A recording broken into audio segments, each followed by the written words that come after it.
The peace of God that passes all understanding, guard our hearts and our minds in Christ Jesus. Welcome to this place and time of beauty, of love, of togetherness, of comfort, of grief, of shared memories, and of worship. Into this place we bring our whole selves. We bring our grief, our gratitude, our wonder, our doubts, our faith. No matter how robust or tentative our faith is, we bring it. All that we are, all that we feel and think, we bring to God and to each other in this space. I invite you to take a few deep breaths. Notice how you're feeling in your body. Where are the aches, the tightness, the feeling of relaxation, maybe even some physical pain. We want to be present with our whole embodied selves today because we are, as a community, together sitting with the loss of one particular embodiment, that of Margie Jean Howard Vlasits, who has been a gift of God to us all, who has blessed our lives, who has made the world richer, but who is no longer with us in that embodied way. Of course, her presence, her life continues, but in ways that are harder to grasp and harder to hold. The other reason to be present in our bodies is to remember that God came to us that way.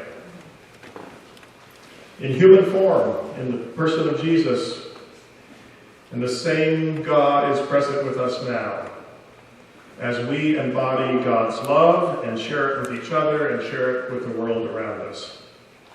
So may the healing and comforting and loving presence of God be with each of us today as we share this time together and remember and honor Margie's life and her season among us. Welcome again to all who are in this place, and we also greet those of you who could not be with us today, bodily presently with us, but will watch the service in the coming days. You can find the order of service on the same page where you access the recording at pbmchurch.org/Margie Vlasits. And I encourage all of you to take note of that same URL address in the announcement section of your bulletin. That website is listed, and you're invited to go there as well later when you can, and click on Share a Memory. That will take you to the Kiger guest book, where you can write a few words or a few lines or a few paragraphs, and the family will appreciate reading it later. So please do that when you get back to a computer this weekend. We'll now proceed through the service as printed, and let us come to God together in prayer. Holy God, Lord of life and love, we are grateful to you for your many gifts, and today especially the gift of Margie's life among us. Be near to us as we sing and pray and remember together. Be near us as we are near each other. Comfort us, strengthen us by your good Spirit. Thank you for showing yourself to us today. In the strong and tender name of Jesus Christ. Amen.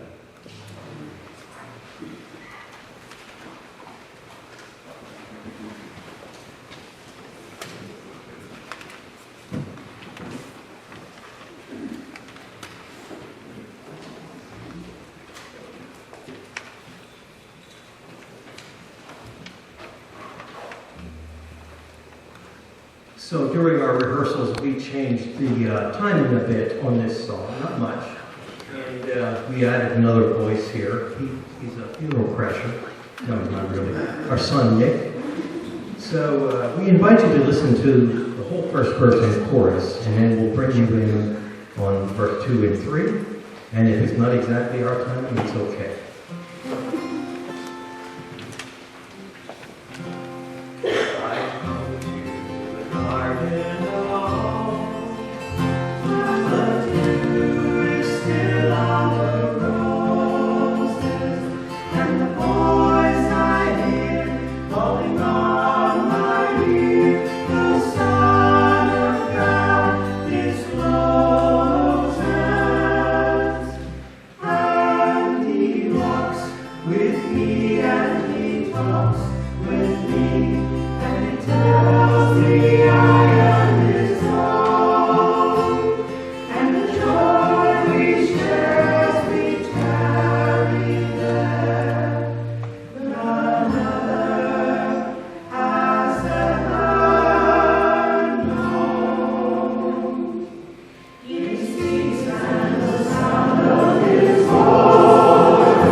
Things I learned from my mom. He didn't say that much. I got this. Play. Mom taught us to skip rocks in the creek, to find minnows under the rocks, to peel our socks and shoes off and stick our bare feet in the cool, clear water. She taught me to sled in the snow and drink Lipton soup and hot cocoa afterwards to warm up. She taught me to climb trees even though she was afraid of heights. She taught me to build rivers and hills and roads in the sandbox and how to make a lake in the sand with the garden hose. She taught me to see the rainbow in the garden hose too. She taught me to lay in the sun using baby oil to attract the sun rays.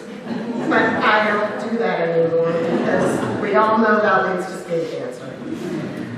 And when we know better, we do better. In the end, she taught me to put on sunscreen and protect my skin and wear a hat. I don't like hats.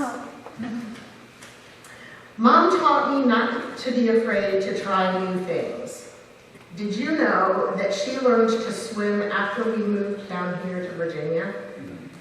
She didn't float, and she wore glasses. That was a key. So swimming was really hard, but she learned. And that led to her learning to snorkel in Hawaii just a couple of years ago for the first time when she went with the Vlasits family. I think I learned from her that even if it's scary, do it. Mom taught me that everyone was deserving of love and care, and that there were a lot of people out there who were not loved and cared for. She and my dad showed me ways to help care for people. By parenting kids whose parents couldn't care for them at that time, by welcoming people into our home that were not always easy to love, people with trauma, people who were sick or broken or traumatized. Mom truly cared about people and did what she could to show everyone love. She gave me a hard time about having too many friends, but I learned that from her. Mom knew a lot of people. She touched a lot of lives. When she was in the hospital in December, just before Christmas, she decided she was going to host a karaoke party on Christmas Day. She invited everyone. If you didn't get the invite, it's because we didn't pass it on. She kept saying that it would be easy and everyone would be welcome, that there were no expectations, that it would be low-key and everyone would have a place to be and feel safe on Christmas. Unfortunately, we weren't able to make that happen, but the point is she wanted to create that safe space for everyone to feel loved and cared for. Mom taught me to create. My mom always tried to tell me that she wasn't an artist because she couldn't draw.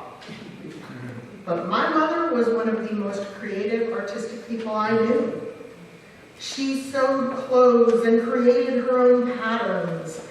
She painted and wallpapered, and she had a great sense of style. She could create beautiful, delicious, nutritious meals. She could arrange flowers and plant flowers and grow food and design and create warm, inviting spaces. And she taught me to do all or most of those things. She was an artist, I promise. She taught me to respect myself and others. She taught me to make and respect boundaries. My mom taught me to listen. When you ask a question, wait. Listen. It might take a while. But if I keep talking, I'm going to miss the things that I didn't give people time to say. Sadly, I didn't learn this lesson until recently. And in some ways, it felt a little too late. But I'm trying, and I'm getting better at that every day. Finally, my mom taught me that we all make mistakes. That getting older doesn't mean you're perfect. That even older people don't feel like adults sometimes.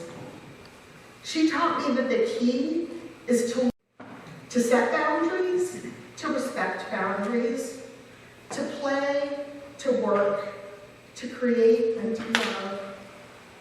These are the ways that I celebrate and honor my mom's memory and that I carry on her legacy.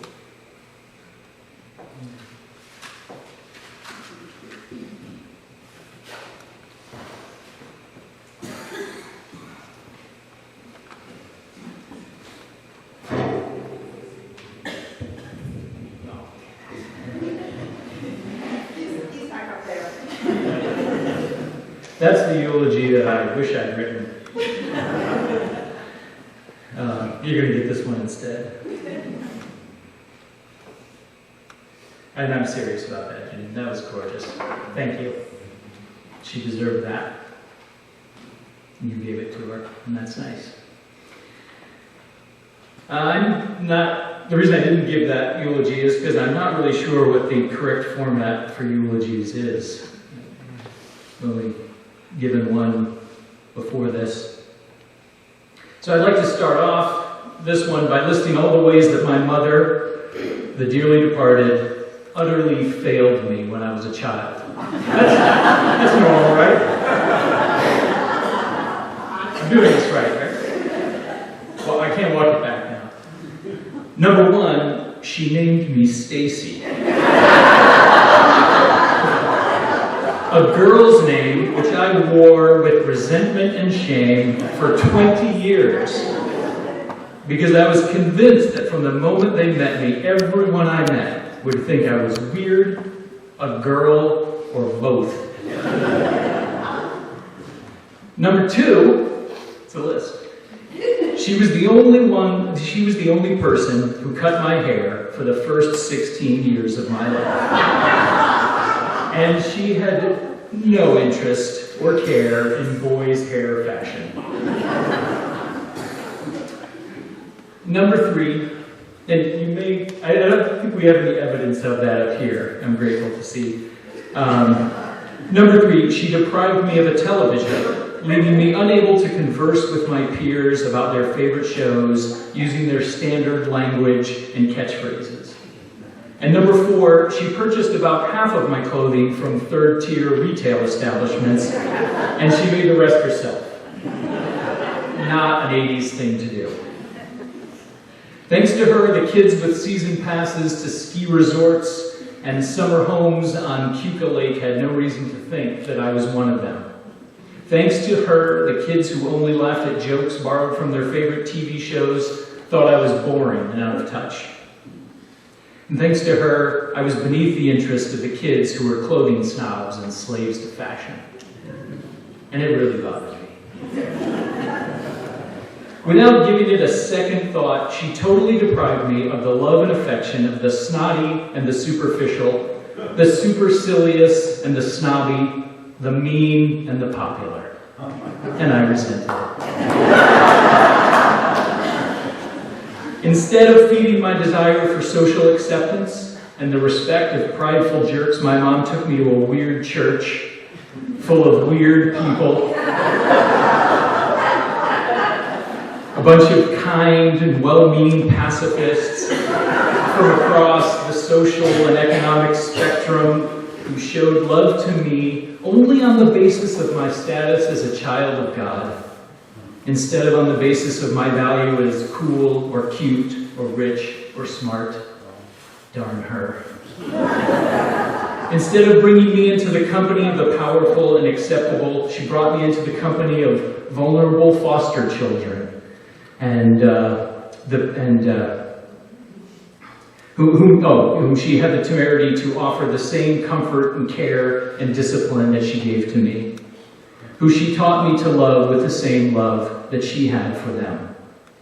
And instead of befriending people who would usher me into the upper echelons of society, she befriended people capable of receiving the love that she freely offered to strangers and returning it in kind. As I look out at the lot of you, the gathering of the people most beloved of my mother, and the people who loved her the most, I am struck by the distinct lack of the kind of people I most wanted to impress as a kid. There are no snoots, there are no snobs, no superficial people, and I'm grateful for you, and to her for bringing me into a world full of you. So my eulogy of praise to my mother is an acknowledgement that she was right and I was wrong. The proof is in the pudding, and you are the pudding. You are the legacy of Margie Vlasits in my life, and I am most grateful for you.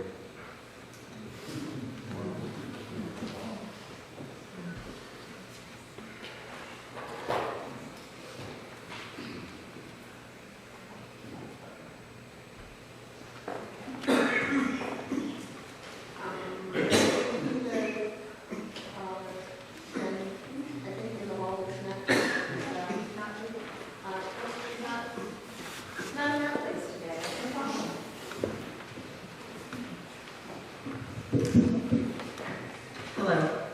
In the second part of your bulletin is a song. In the middle there is a flower. If you know anything about Margie, she was a great lover of flowers.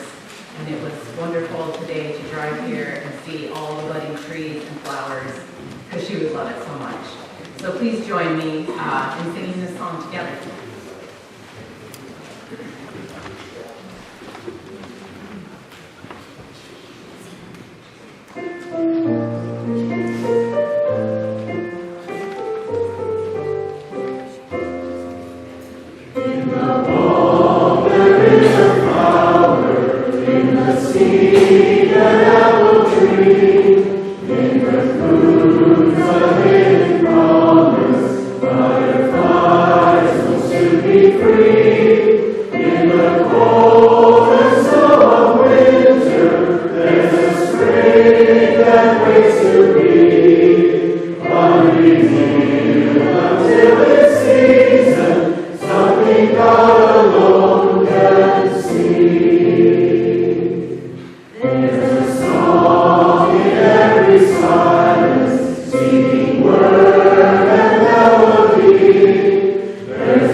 I just want to say that my sister's eulogy to my mom can be found on the tables and up here.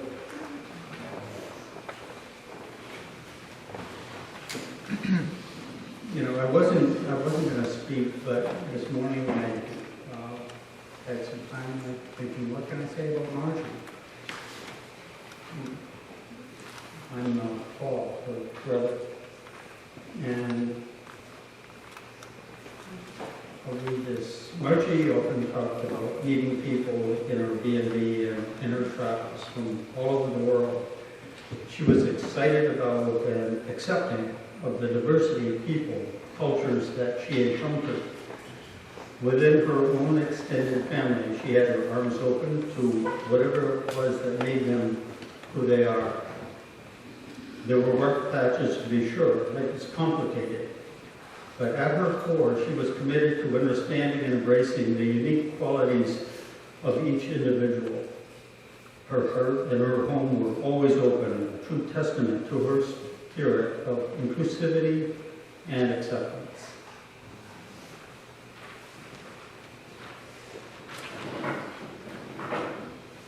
My name is Maggie, and I'm married to Margie's brother, Paul. When I think about Margie, she was so much more than a sister-in-law to me. She was truly my sister in so many ways.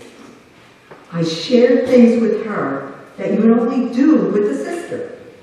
She had a great listening ear, offering suggestions or advice when she thought it would help. I'll always remember her ever-present magnetic smile, the laughter and good times that we shared whenever we were together. Like a sister, she was my co-conspirator, my partner in crime. Especially when Paul and I got married. Now that's a whole nother talk. If you want to hear it, I'll tell you later. But I couldn't have done it without her. In fact, all of us here today were impacted by Margie in different ways. For me, I'm going to miss the essence of her, of how I knew her. Friend, confidant, fabulous, fabulous cook, and nature enthusiast with a gentle, giving, and loving spirit. Albeit very feisty when the occasion was warranted, she was Norm Abrams and Martha Stewart rolled into one. So many God-given talents that she used for the benefit of others. There was also a joy and peace witnessed in her, sometimes under very difficult circumstances, that I believe was based on her Christian faith. And because I share that with her, I know that I'll be seeing my sister again, and I hope you all will too. See you soon, Margie. I love you.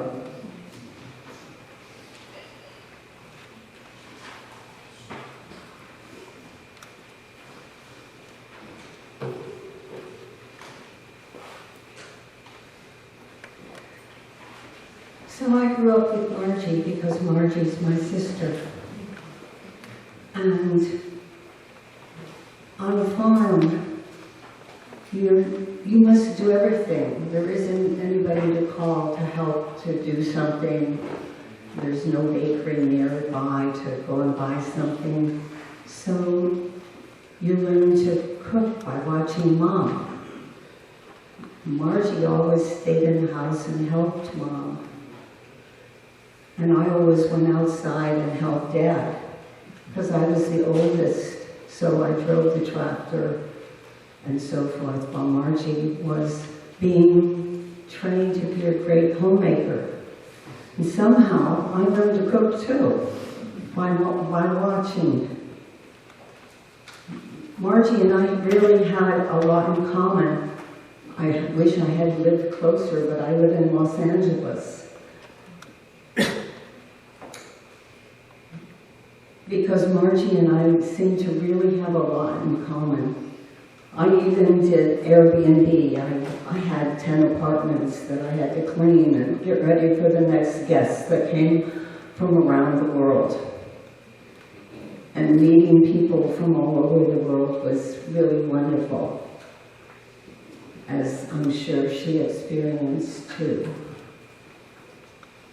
So I just want to leave you with a little thing that somebody wrote. Nothing you love is lost, not really. Things, people, they always go away sooner or later. You can't hold them any more than you can hold moonlight. But if they've touched you, if they're inside you, then they are still yours.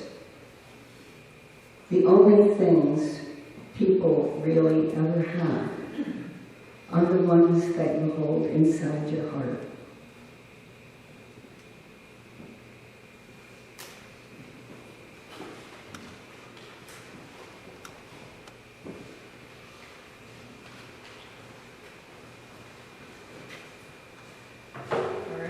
I'm reading this off my phone because I'm 20 and that's what we do. I don't know how many of you actually know me. I have a couple of different names in there, I think 3. But for the sake of authenticity, my name is Beck, and I was Margie's grandchild. And I don't like to reminisce too much. When I was a kid, which was really not that long ago, when you think about it, I was always under the impression that the end of your life was the hardest and scariest thing a person would ever have to go through, and that your own experience was it. I was also very afraid of the dark and quicksand, but neither of those things are actually a concern for me, believe it or not. And it turns out that my own death is also not as scary as I thought either, because what is scariest is learning how to live my life without the people who make it worth living. In the last few years, I have made way more attempts to reach out to people more and talk to people.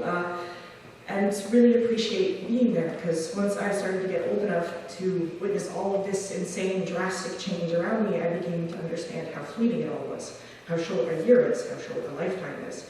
And that was one of the best realizations I've ever made in my entire life, because I got the chance to be with my wonderful, beautiful, exceptional grandmother, Margie, a good amount in those last few years. But I would only call her my Nini, because everybody gets a name, but not everybody gets that kind of title. The last time that we went on one of our little ventures, just me and her, it was nothing crazy. I went shopping with her for my 19th birthday, towards the beginning of 2023. We got waffles and shot her makeup, it was awesome. And I remember when she lived in the lodge, I was obsessed with her makeup. I wanted to know what all of those cool colors looked like on me too. I also remember these gingerbread waffles that she would make for Christmas. She was an incredible cook, but those in particular, so good. And I thought it was so fitting that the last day of just me and her was tied back to the entirety of my life, because she was there for all of it. There are tons of people here who could tell you about all these other stages of life, because, I was only in hers for a part of it. But I have never known a life where she was not right next door. And I think the biggest comfort to me is that even despite her not being here, I still feel her. I feel her. Cool, okay. I feel her when I'm barefoot in the dirt at the river. I feel her when I cut up strawberries to make shortcake. I'm so good at this. You're killing it, sister. Good better than me back. I feel her in the blanket that she led for me like years ago that's now mine forever. I feel her when I look at my mother. I'm not a super religious guy, but I can't even comprehend what's happening out there in the world, in the afterlife, in the past, in the future, and I try to not strain myself too hard thinking about that or really anything. But if there's one thing that I know for absolute certainty about God and the after, is that wherever my Mimi is right now, that is the good place.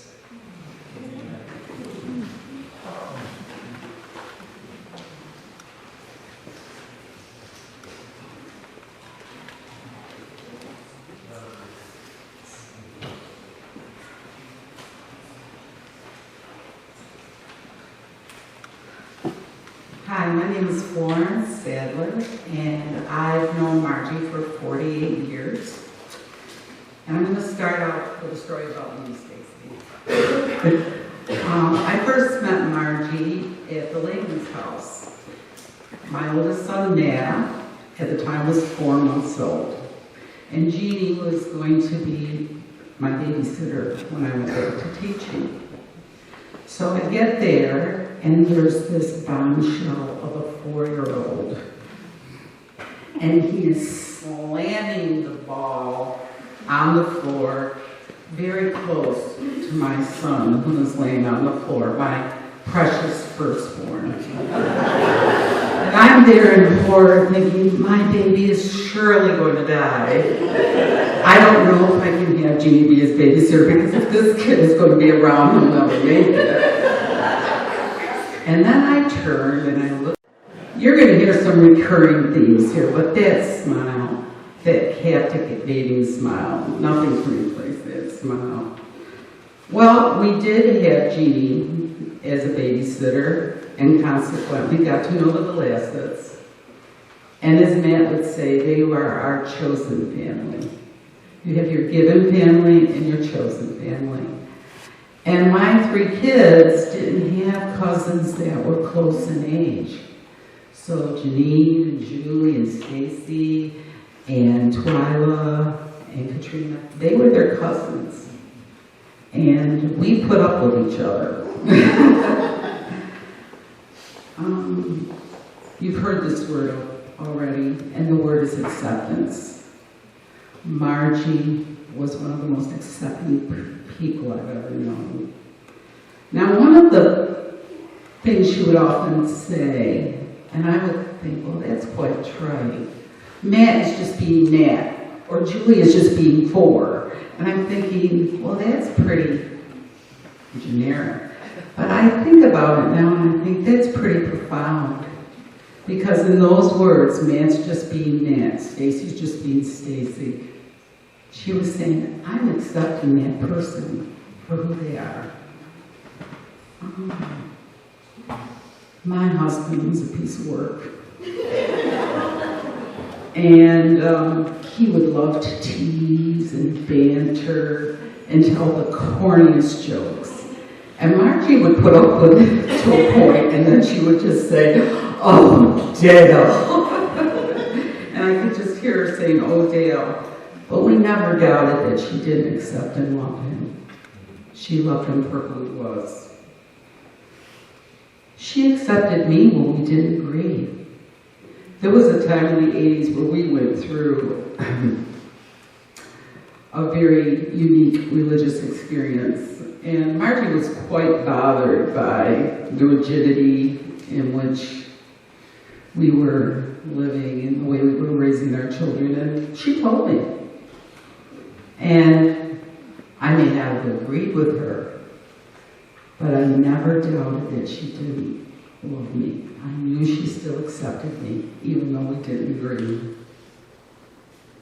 So we've talked about acceptance, and then there's time. 48 years is a long time, a lot of memories, and I know a lot of you have many of the same memories. We celebrated together. We worked together. I remember helping her when she was remodeling the lodge, and the wainscoting caught on fire. She didn't flinch, she just put it out. How did she do this? We went through challenging times together with her health and with my husband's declining health. But it's funny when I think over what time things stand out. One is the time when we went on a family hike, and our youngest son, Nate, was like 8 years old. And Margie decided she was going to spend the entirety of that hike with Nate. So for an hour and a half, I believe we were in Ithaca, walking up this creek, and I watched her head. She was bonding with my son. She was learning who he was and connecting with him. And when I mentioned this to Nate, he remembered it. And Nate can be the quieter of our 3 children. And he said, you know, I think it's the most I've ever spoken to somebody at one time.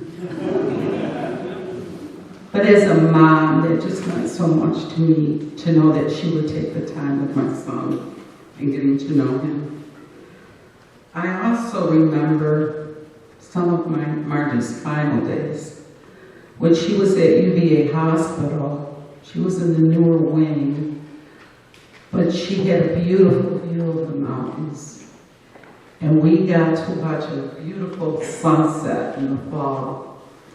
And you know, Virginia mountains, right? Wow, they're beautiful. And we just basked in that moment together. And you all know Margie loved nature, but I got to experience it with her too. And she taught me things. And that was just a precious time. And another hospital experience, she was in the rehab center. And she was just overcome. She was crying because she had experienced so much love from her friends. She couldn't believe how people were supporting her, and I'm thinking, really, Margie? I mean, your life has been fun supporting, but she just said to me, I remember her crying, saying, love is so important, Florence, and life is so fragile. We have to get over this little stuff, and we just have to love each other. So at risk of sounding sappy, as my son Matt would say, I am so grateful for the acceptance that I received from Margie. And I am so grateful for the time that I've gotten to spend with her and the memories that are still there. And I'm so grateful that she was my friend.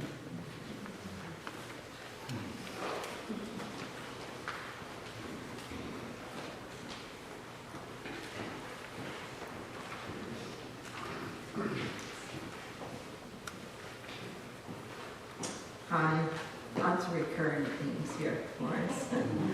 My name's Kay Hurst. Thank you. I'm vertically challenged. And Margie and I have been friends for 50 years.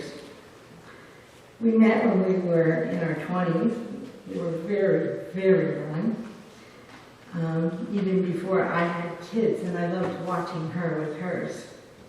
The first time I really spent time with with Margie, she and Guy were living on Seneca Lake, north of Watkins Glen. They had just found out that they had to move, and a mutual friend called and asked me if I had any availability to go and help Margie Vlasits pack up their things. I said yes, of course, as I was footloose, fancy-free, and unemployed, waiting for my New York State nursing license. So I drove north to the lake, found the address, before cell phones, found the address, knocked on the door, and Margie came to the door. She answered, and I said, "Hi, I'm Kay. Lorraine sent me to help you pack." She hugged me, introduced herself, and pointed me towards this huge mountain of laundry and said, "Would you mind starting over there?" Well, we worked and talked that whole day, at least as much as possible, with two little ones needing attention too. Fast forward. Margie and I reminisced about that not too long ago, and we marveled at how young we were back then. I told her about Willie's t-shirt that says, "It's weird being the same age as old people." And we laughed and laughed. From there, our paths continued to intertwine. They landed in Corning, New York, and Will and I were in Elmira. We met in the middle in Big Flats, New York, every Sunday and worshiped together there. Who would have guessed that in the end, we would end up over the creek and through the woods from each other in Virginia, of all places. This past Easter, I had the privilege of taking my grandson, age 13, to Pennsylvania. 3.5 hours in the car, just him and me. When he got in the car, he said to me, "You know, Mimi, some of my friends say I'm a yapper." And I kind of agreed. "So if you think that I'm talking too much, you can ask me to be quiet a while, and I can do that." I said, "Lucas, I happen to love yappers, because I'm one too. And some of my best friends are yappers." Well, Margie was a yapper too. And I loved that about her. But what I also loved in those conversations was her absolute honesty, as you know, Florence, and her vulnerability. She could cut right to the chase. But then, as you said, she also listened to your response. She didn't always agree, and she was quick to point that out and to tell you about it. But our communication was authentic at a very personal level. She was a sister to me, too. She was also a seeker. She and God had many arguments and conversations about fairness and health and justice.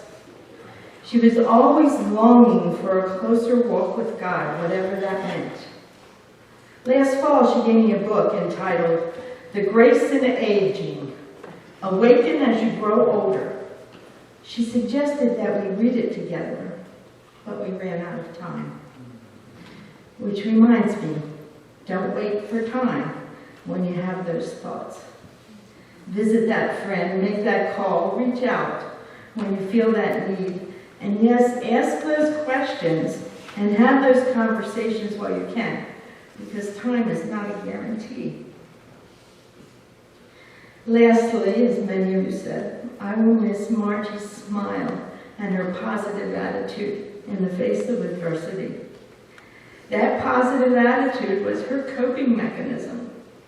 It beat back multiple myeloma for 19 years, which is unheard of. But it also carried her through many hard times. I once read somewhere that if you are struggling with whatever, find a diversion, a new talent or a skill, or a garden or a project, something to give your mind a break from the negativity.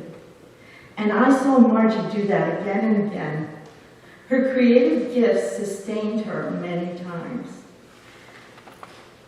I mentioned her gardens, or her decorating, or her culinary skills, or her gardens. Did I mention her gardens?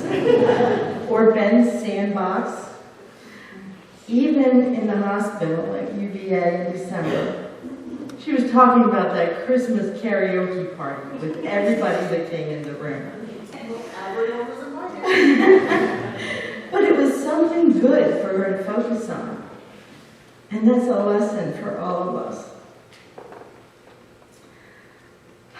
I miss you, Margie, and yes, I had this conversation with God too.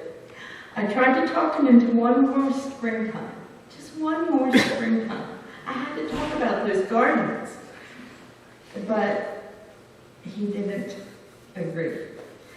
But I'm grateful for our 50 years of friendship.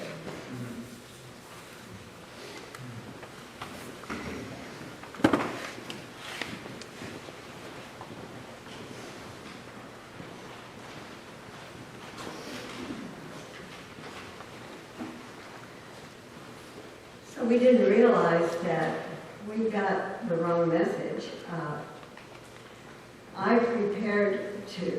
I wasn't prepared to give a tribute because I thought Paul had been asked.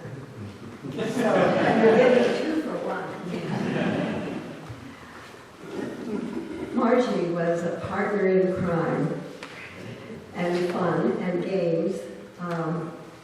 Paul and I and Guy and Margie decided to make a trip to Europe. When we got to the airport in Baltimore, we couldn't believe that the airport was empty. It was 7:30, 8 o'clock in the morning, and we were the only people in the airport at where we were flying out of. And suddenly we realized that we had scheduled this trip to fly out on the anniversary of 9/11. and it was a year later. We had a lovely time traveling all over Europe, and the plane was, we could stretch out on 2 seats and sleep because there weren't many people on the plane. And so I just wanted to tell that as a story, but what I would like to leave you with as far as Margie is concerned and her trip home recently, home to heaven, is this: transcendence is wild, woolly, painful.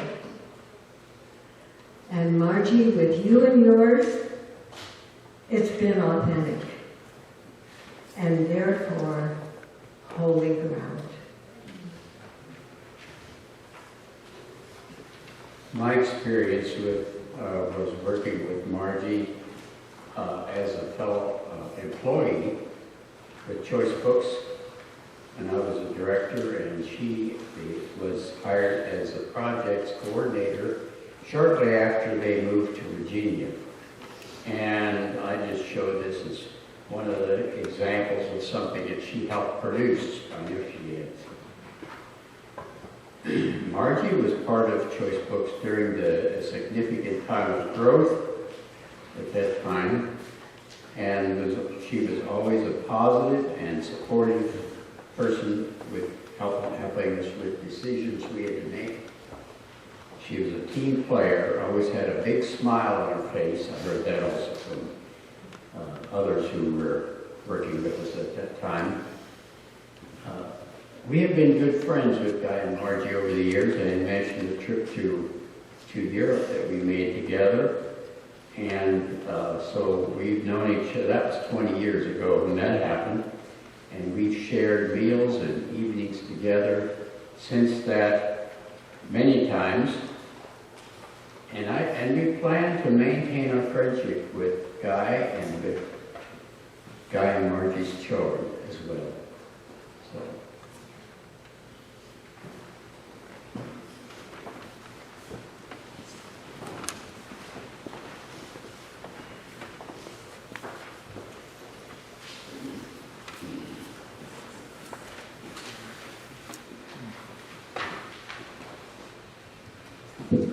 am Luann, and when I'm asked to give talks in public places, since I am basically a writer, I end up writing a newspaper column and then reading it.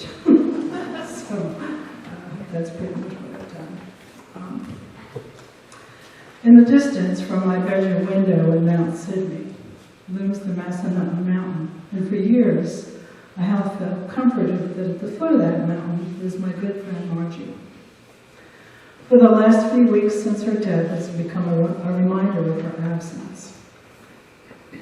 John O'Donohue writes that absence is the sister of presence. The opposite of presence is not absence, but vacancy.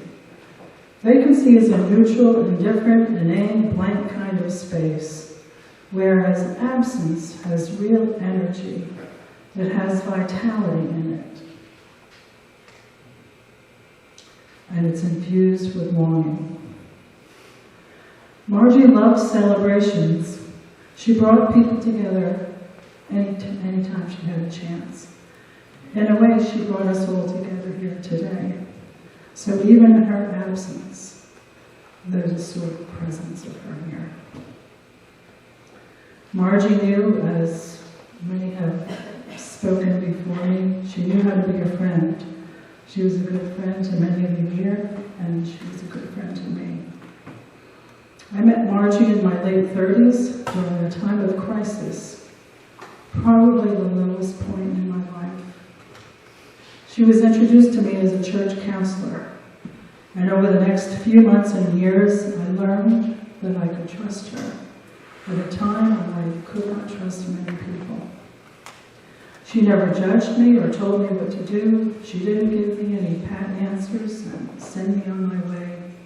She listened, she cared, and she stayed present with me. She became my best friend in the second half of life. Later, I came to regard her as one of my best friends. If you knew Margie, you ended up knowing most of her extended family and most of her other friends. I attended all of her children's weddings, and some of her friends became my friends, like Florence and her husband Dale.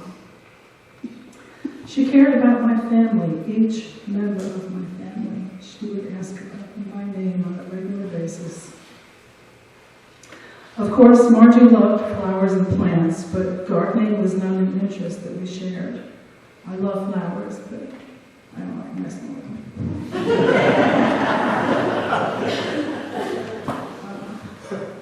I have a feeling that she shared different parts of her with different people. With me, she was always game for anything, as others have said, sort of a partner in crime. Once I called her on a Friday afternoon to see if she'd go with me that night to hear a Robert Browning scholar at JMU. Another time, Lucille Clifton was reading her poetry at JMU. Freight train and becoming hobos, never coming back. At least not very soon. There was something childlike about Margie, her delight in people in the natural world. I always admired her devotion to tending her garden. Even last summer, after she'd started back on new medications and getting weekly infusions for the multiple myeloma, on a 95-degree day, when I was hiding indoors in my air conditioning, I called her, and she was out in the garden pulling weeds. By the way, the life expectancy for an American is 76.4 years. So in spite of the cancer, Margie beat it. A few years ago, when she was going through a personal crisis, I was able to be there for her as she had been there for me so many years before.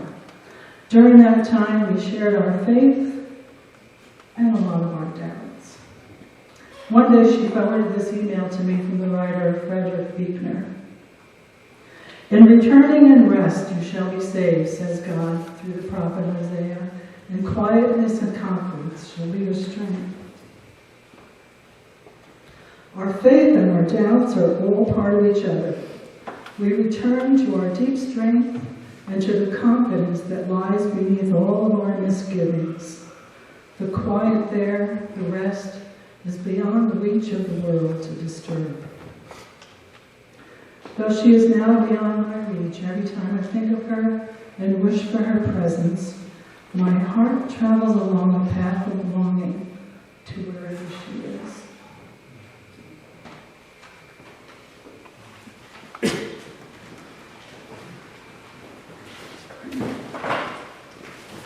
Hi. No, I am not Julie. I'm Spring, her daughter. I have not planned on speaking. But I've come to realize recently with the passing of my baby. So I apologize if this is very random and all over the place. I am usually a much more organized person. My Mimi and I had a funny little running joke. I have the honor of being the oldest granddaughter. I was the first. I used to joke with her and say, "I'm your number one favorite, right?" She'd go, "You're my favorite oldest." I was like, "Okay, I'll take it." A lot of you know about the lodge and how she had that lodge. I was so mad when she sold it. But recently I realized that I had no reason to be mad. Because all of the memories from the lodge were not the place. They were the person. From being taught to ride a zero-turn lawnmower at 7 years old, to having little hikes on the back little hill of the lodge, and going on adventures with her and learning about different flowers. Like a very lovely little white flower that when you break it open is actually poisonous anytime, but it's a beautiful flower. She saw the beauty in so many things that people cannot.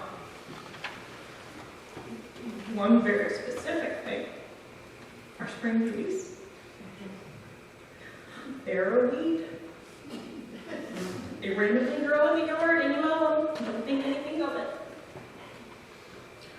But I was her spring beauty. My birthday is in April. This birthday was particularly hard, considering the circumstances. And normally spring beauties don't pop up or show up till around April. And every year on my birthday, she would go out into the yard and pick me a tiny little bouquet and put it in this little vase just for me. And she'd go, "There you are, my spring beauty," and hand it to me. We have a piece of property down in the country. And the same weekend of her passing, I was out there with my dad. And there were spring beauties every year, even as cold as it was. Even that they should have been around for another couple weeks. And I just stood there with my dad and looked at them and thought of her and thought, "Oh, you still managed to give me spring beauties." I had the honor of learning lots of things from her. I got the opportunity to be with her when she had the B&B. I got to help serve people and learn about customer service and help cook these amazing crepes that she used to make. We play in the sandbox, we'd go on adventures, and I also had the honor of watching her do that with my son. I was only 3 years old, and I hope and pray that he remembers those sweet little moments with her and the adventures that they would take us that they've gotten to. So the point of all of this is that even though I was so mad at her for selling the lawn because I thought I'd never get those opportunities or moments again with her, it was not the place. It was never the place. It was the person that I was doing them with. And even though she's gone, she's still there. She's still with me. She just, in a different way. She'll get to be with me as I teach my son about gardening, and we go on our little trip to a nursery and pick out way too many flowers that we don't have to plant. Only.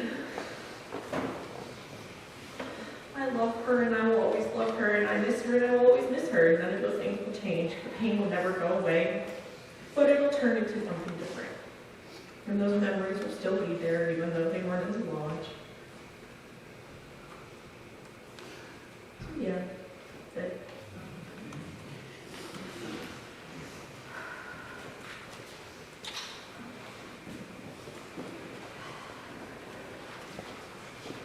Hi. Sorry about earlier.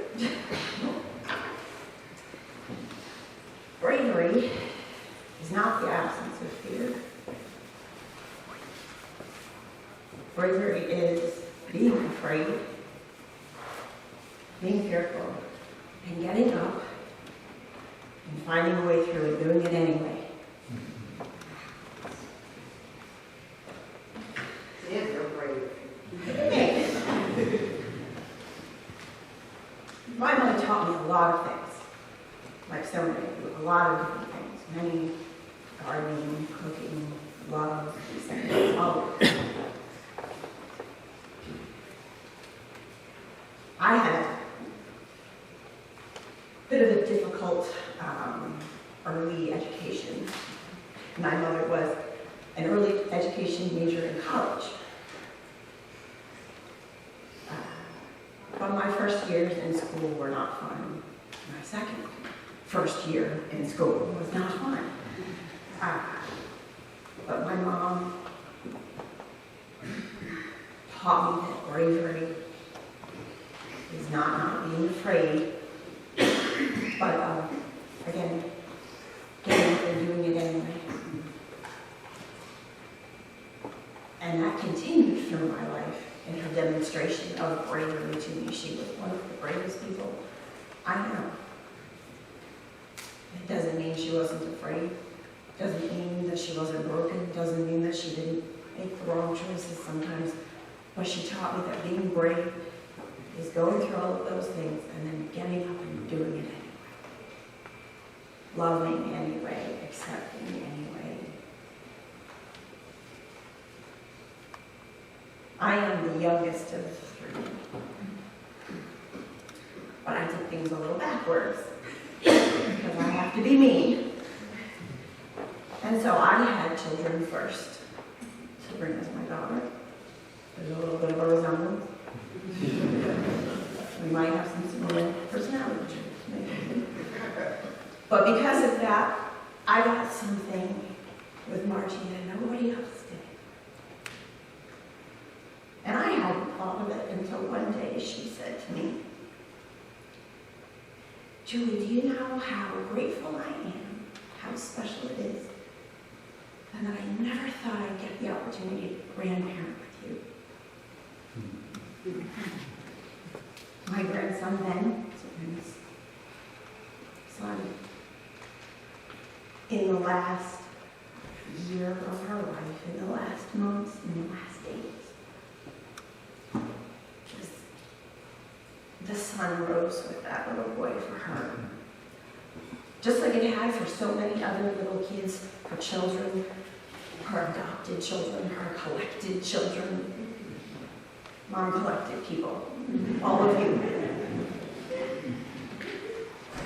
But I am always going to be grateful that I got to learn to grandparent from her.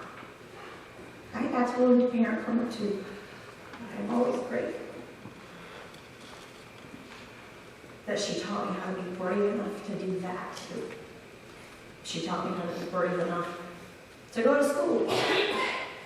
And also brave enough to know when not to go to school. So yeah, I'm so thankful for all of the things she taught me. I think I am the most grateful for her teaching me how to be brave.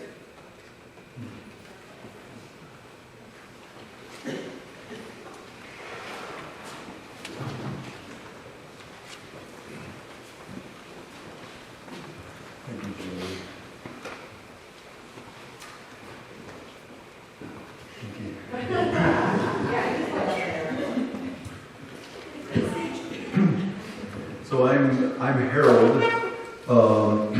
Margie and I got to know each other in the young Mennonite congregation that Stacy talked about in Corning, New York. I was one of the pastors, so I was sort of over her, responsible to try to keep her straight.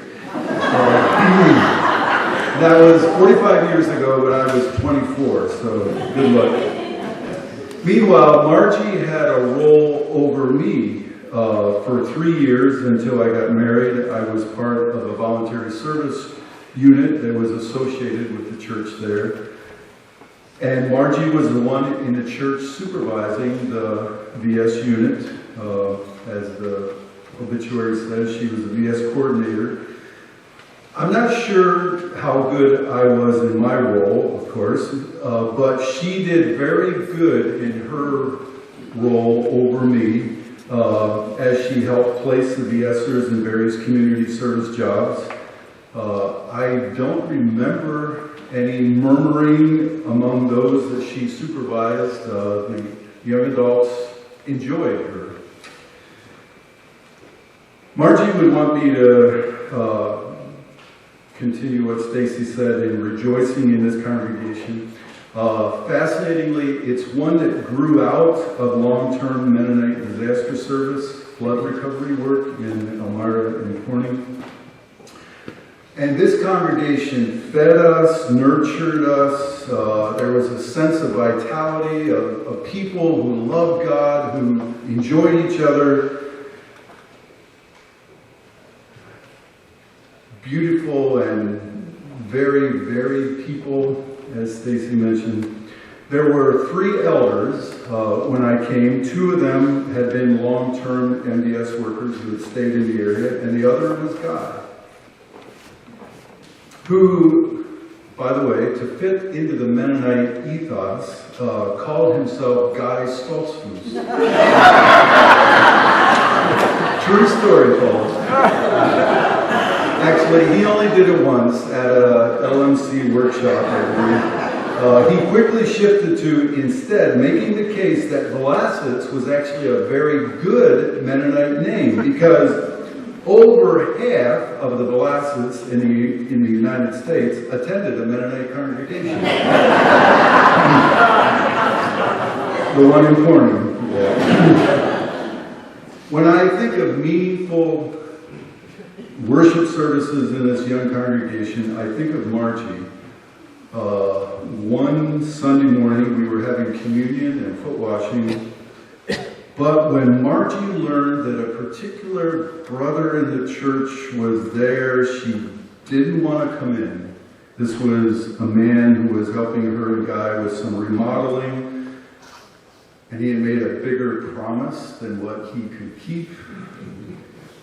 But she did come in, and those 2 washed each other's feet with tears and love and great joy filling the whole congregation. I still remember the exact spot in that old church basement where their chairs and the basin was. I had the privilege of being Margie's pastor for about a decade and being her friend for well over 4 decades. I know all of us are unique. No 2 of us are alike, not even identical twins. My wife Karen and I raised a pair of them. But somehow Margie was unique in a fuller sense of the word than the rest of us. To know her was to be fascinated by her, to be drawn to her in a way different than anybody else. There was always this energy that was swirling around her, an extra light in her eyes and fun in her words. Your eyes were wide open when you were around her because you didn't want to miss what she might do next. You knew you wouldn't be bored. Yeah, 19 years ago, she began this bout with multiple myeloma, and She also had a bout with lung cancer 7 years ago. But until like a half a year ago, as Guy said it, she was living her usual over-the-top life. She did not live as long as she wanted to, but way more than practically anybody else with her cancer. And as we think of Margie greeting things with bright eyes,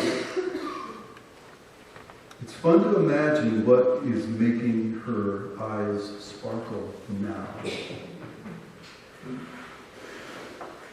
It's beyond what we can imagine, I believe. In his first letter to the church at Corinth, the Apostle Paul said, "Eye has not seen, nor ear heard, nor has the human heart imagined the things which God has prepared for those who love him." And we can apply that to many things that God gives, including our life beyond this life. And it strikes me that the text does not say the things prepared for those God loves, but for those who love God. Probably because someone who does not love God would find themselves mighty awkward in the place where God is fully seen, fully present, fully honored, fully obeyed.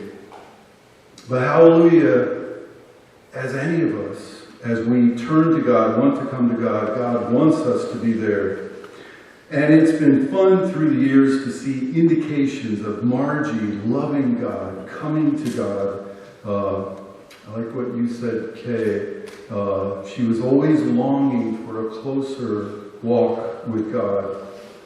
Her long-term pastor here in Virginia, Harvey, told me that for many years she led the worship and sharing part of their service at least once a month, and she was always an inspiration and often shared good things from the reading she was doing and insight she was gaining on her spiritual journey. We were singing today some of her favorite hymns. Harvey mentions another, the Taizé song, "Praise, I will praise you, Lord." And it goes on, "Love, I will love you, Lord. Serve, I will love you, Lord. In you I will find the source of all my joy." Hallelujah. Guy said that even to the end, she was regularly reading some devotionals that she received online. And we all delighted in her love for God's creation and her joining God in that creating process in her gardens, cooperating with God in all the flower beds there at the some of her struggles and some of her faltering in these last years. So you can also picture Margie's eyes bright as she is in a place of God's presence, a place where God's will is done. I'm not good at remembering birthdays, but somehow the last 40 years when I saw May 1st, I would think Margie's birthday.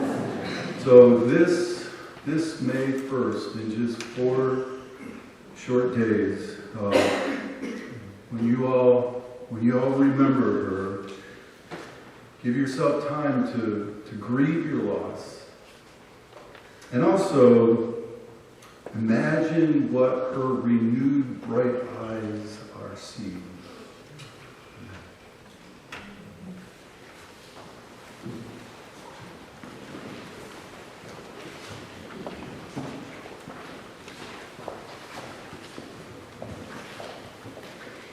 Here's a poem by Mary Oliver. Some of you may know it well, but I believe it does connect very closely with Margie, and perhaps what she would say to each one of us today. Who made the world? Who made the swan and the black bear? Who made the grasshopper? This grasshopper, I mean, the one who has flung herself out of the grass, the one who is eating sugar out of my hand, who is moving her jaws back and forth instead of up and down, who is gazing around with her enormous and complicated eyes. Now she lifts her pale forearms and thoroughly washes her face. Now she snaps her wings open and floats away. I don't know exactly what a prayer is. I do know how to pay attention, how to fall down into the grass, how to kneel in the grass, how to be idle and blessed, how to stroll through the fields, which is what I've been doing all day. Tell me, what else should I have done? Doesn't everything die at last, and too soon? Tell me, what is it that you plan to do with your one wild and precious life?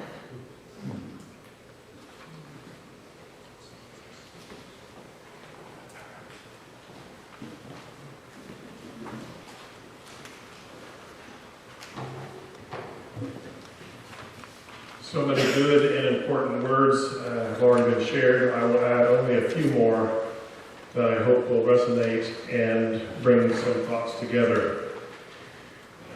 We just heard poet Mary Oliver ask us a poignant question. What is it that you plan to do with your one wild and precious life? The sentiment behind that question, that life is short and not in our control, yet something to be embraced, is a sentiment echoed by another poet several millennia earlier in Psalm 90. Let me read some of those verses.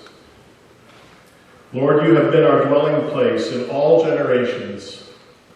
Before the mountains were brought forth, or ever you formed the earth and the world, from everlasting to everlasting, you are God.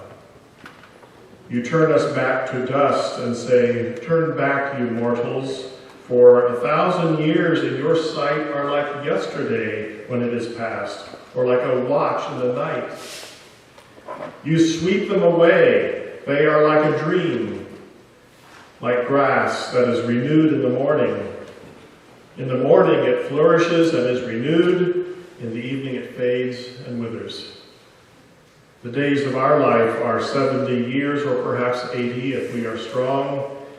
Even then their span is only toil and trouble. They are soon gone and we fly away. So teach us to count our days, that we may gain a wise heart. Satisfy us in the morning with your steadfast love, so that we may rejoice and be glad all our days. Teach us to count our days, the days of our one wild and precious life. What does it really mean to count our days? It doesn't mean literal counting. This is poetry, after all. When the psalmist says, count our days, it means value them. They are worthwhile. But count accurately. Don't overvalue them. They are part of a much larger picture. The psalmist almost tries to downplay the worry that we human beings have about the passing of time. We want to extract everything we can from a day, from an hour, from a minute. Time is money. Let's not waste it. But when we read Psalm 90, we want to relax, take a breath, and say it's only a day. In verse 4, the poet says, 1,000 years in your sight are like yesterday when it is past. You sweep them away like they are a dream, like grass renewed in the morning. So teach us to count our days that we may gain a wise heart. Human time is not God time. 1,000 years are like a blip. So how precious is this life, really? If our years are swept away like a dream? Well, God measures a life not in days or years, but in love. God created us in love. God walks with us in love. And at the time of our death, God holds us in love. That's all that matters. We are loved by God, and that love is not only unmerited and unconditional, it is timeless and eternal. So take a deep breath. Enjoy the moment. Enjoy the people you are with. Delight in a grasshopper. Dance a little. Plan a karaoke party. Today is a gift. And that gift is from God, who is beyond time. Learning how to count our days is learning that productivity and efficiency aren't the most important things in life. The most important thing is being immersed in the love of God. Margie, rest in love, in the love and joy of the God who made you, who breathed life into you, and may we all do the same.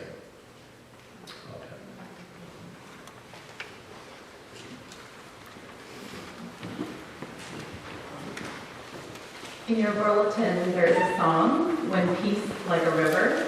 This was chosen because it's a song that Margie loved. And I'm really lucky that when I was here taking care of her in January, when I helped her get to bed at night, she would let me read a few poems to her and sing to her. And I know she liked this song. We're going to sing, we're going to skip a few of the verses because number 2 is about Satan, and I don't think she'd appreciate that. So we're going to sing verse 1, which is about peace, and verse 4, which is about clarity. Please stand as you're able.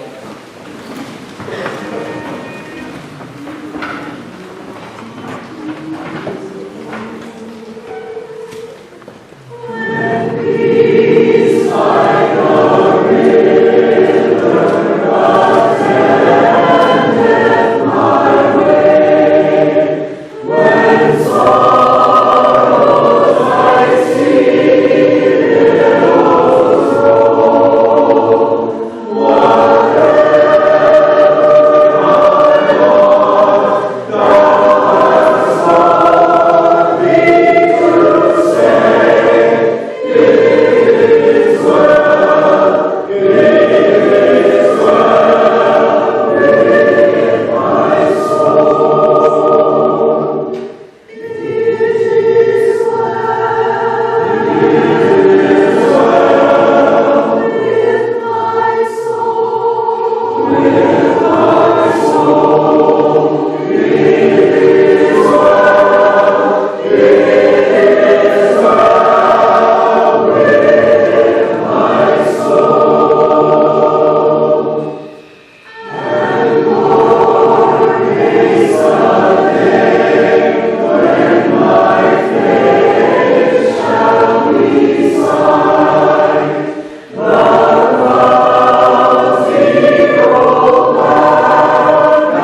that I want to offer before I offer the final words of benediction. First of all, just a reminder to each one of you to go to the website at pbmchurch.org and offer your memories, your tributes, sign the online guest book that is linked there on Margie's website or on Margie's page.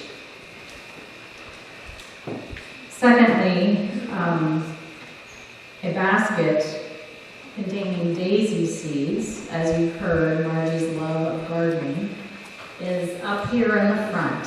You may feel free to visit this table and the table in the back with other pictures, but this table in the front has daisy seed packets as well as tributes, a bookmark tribute for her. So feel free to come and take one with you. And if you sat where there are hankies, this is an invitation for you to take one with you. If you used one that was near you, feel free to take it with you. If you do not want to take it with you, there is a basket here at the door that you may put it in for the family. And all are invited following the service for a meal that is just adjacent here. Hear these words from Jan Richardson. A blessing that holds a nest in its branches. The emptiness that you have been holding for such a long season now. The ache in your chest that goes with you night and day. In your sleeping, your rising. Think of this not as mere hollow, the void left from the life that has leached out of you. Think of it like this, as the space being prepared for the seed. Think of it as your earth that dreams of the branches the seed contains. Think of it as your heart, making ready to welcome the nest its branches will hold. May you each have joy. May you each have peace. May you each have love. Amen. Go in peace.